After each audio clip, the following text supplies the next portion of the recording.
Cricket ஃபீல்டுக்குள்ள நடந்த வெறித்தனமான 3 revenge மூமெண்ட்ஸை இந்த வீடியோல பார்த்துருவோம்.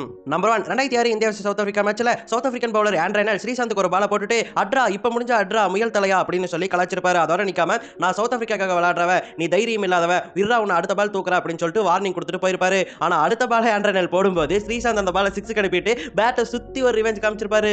அசிங்கமா பேசின நெல்வாய பேட்டை வச்சு அடிச்சிருப்பாரு அன்னைக்கு ஸ்ரீசாந்த். நம்பர் 2 இது வன்மமான ரிவெஞ்ச்னு சொல்லலாம். கௌதம் கம்பீர் தோனி மேல எந்த அளவுக்கு காண்டா இருக்கான்னு சொல்லிட்டு உங்க எல்லாருக்குமே தெரியும். 2016 பூனேவும் கொல்கத்தாவும் ஐபிஎல் போட்டியில ஆனாங்க. இதுல தோனி களமிறங்கும் போது கேகேஆர் கேப்டனா இருந்த கௌதம் கம்பீர் தோனிக்காகவே திடீர்னு எல்லா ஃபீல்டர்ஸையும் க்ளோஸ்ல வந்து நிறுத்திட்டாரு. Short leg, silly point, 2 slip, க்ளோஸ்னு சொல்லிட்டு எல்லா ஃபீல்டரையுமே முன்னாடி வந்து நிறுத்திடுவாரு. அது மட்டும் இல்லாம தோனி ஸ்பின்னுக்கு ஸ்ட்ரகிள் ஆவார்னு சொல்லிட்டு ஸ்பின் பவுலர்ஸ் மட்டுமே அதிகமா யூஸ் பண்ணியிருப்பாரு. இதனால தலை பிரஷர் ஆகி அந்த மேட்ச்ல சுத்தமா ஆடாம போயிருப்பாரு. 22 பால் பிடிச்சு வெறும் 8 ரன் மட்டும் தான் அடிச்சிருப்பாரு. அந்த மேட்சை பூனே தோத்தே போயிருப்பாங்க.